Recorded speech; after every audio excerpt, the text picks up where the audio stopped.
Bonjour et bienvenue sur Isobourse. Vendredi 8 septembre 2023, l'indice CAC 40 a terminé la semaine sur une baisse hebdomadaire de 0,77% à 7240 points, portant son gain à 11,85% depuis le début d'année 2023. Alors cette première semaine de rentrée a été agitée pour les investisseurs français qui ont affronté une bourse de Paris très volatile, ternissant ainsi le retour des vacances. Mais elle s'est terminée sur une note plutôt positive, car l'indice vedette de la Bourse de Paris, le CAC 40, a réussi à se redresser ce vendredi, après avoir touché les 7136 points. L'indice CAC 40 conserve une tendance favorable sur le moyen terme. En effet, même si elle est en repli, la courbe de pression Isobourse 5 mois évolue toujours au-dessus de la courbe 20 mois depuis le début d'année 2023. La patience est souvent mise à rude épreuve pour l'investisseur en bourse. Il faut cependant savoir prendre du recul et rester patient en suivant la direction indiquée par la tendance majeure du modèle Isobourse. Il faut aussi garder à l'esprit qu'une cotation mensuelle se construit tout au long du mois et n'est validée qu'à la fin de celui-ci. À noter qu'il reste encore 15 séances avant la fin du mois de septembre 2023. Si la tendance majeure n'est pas remise en cause, il faut examiner l'unité de temps inférieure, notamment l'hebdomadaire, pour comprendre le mouvement actuel. Depuis la semaine du 22 mai 2023, la courbe de pression Isobourse 5 semaines est inférieure à la courbe 20 semaines. Cela fait donc 16 semaines que le principal indice de la Bourse de Paris oscille entre 7000 points et 7400 points. Cela signifie que le CAC 40 consolide à court terme. Les consolidations sont des périodes complexes où il faut savoir faire preuve de discernement et distinguer les inversions majeures des respirations plus ou moins fortes. Je profite maintenant de mon passage sur l'unité de temps quotidienne pour citer Robert Réa, un grand analyste des années 30, qui comparait les trois tendances du marché à la marée mensuelle, à la vague hebdomadaire et au clapot quotidien.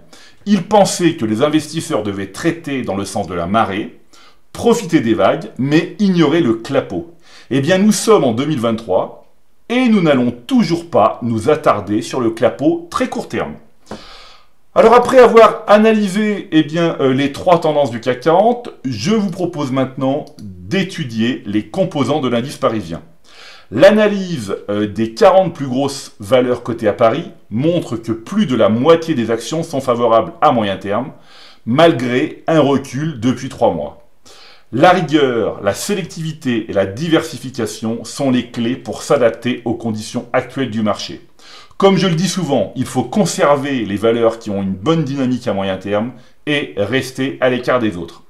Alors avec une progression hebdomadaire de plus de 3%, l'action Orange a terminé en tête des plus fortes hausses du CAC 40 cette semaine. Le modèle Isobourse est positif à moyen terme depuis février 2023 sur le titre de la Société française de télécommunications.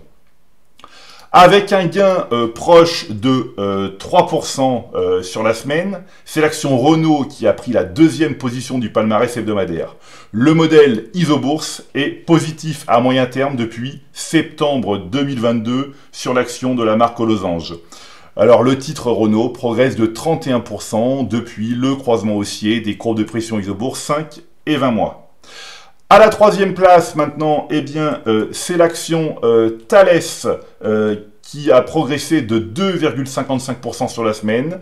Le modèle Isobourse est positif à moyen terme depuis février 2022 sur le titre du groupe français de technologie et de défense. Le titre Thales progresse de 37% depuis le croisement haussier des courbes de pression Isobourse 5 et 20 mois. En tête des plus fortes baisses maintenant, l'action Alstom a perdu plus de 5% sur la semaine. Après un échec en début d'année, le modèle Isobourse est repassé positif à moyen terme en mai 2023 sur le titre du constructeur ferroviaire français. La tendance pourrait s'inverser à nouveau, mais rien n'est encore sûr. En attendant de confirmer ou d'infirmer le signal à la fin du mois de septembre 2023, il convient d'être patient et prudent. L'action Eurofins Scientifique a également terminé en bas du classement cette semaine. Le modèle Isobourse est négatif à moyen terme depuis janvier 2022 sur le titre du laboratoire d'analyse L'action Eurofins Scientifique a perdu 40% depuis le croisement baissier des courbes de pression Isobourse 5 et 20 mois. Voilà, eh bien écoutez, c'est maintenant à vous de faire le point de vos valeurs en portefeuille avec Isobourse. Je vous donne rendez-vous pour ma prochaine chronique et d'ici là, eh bien restez avec nous sur Isobourse.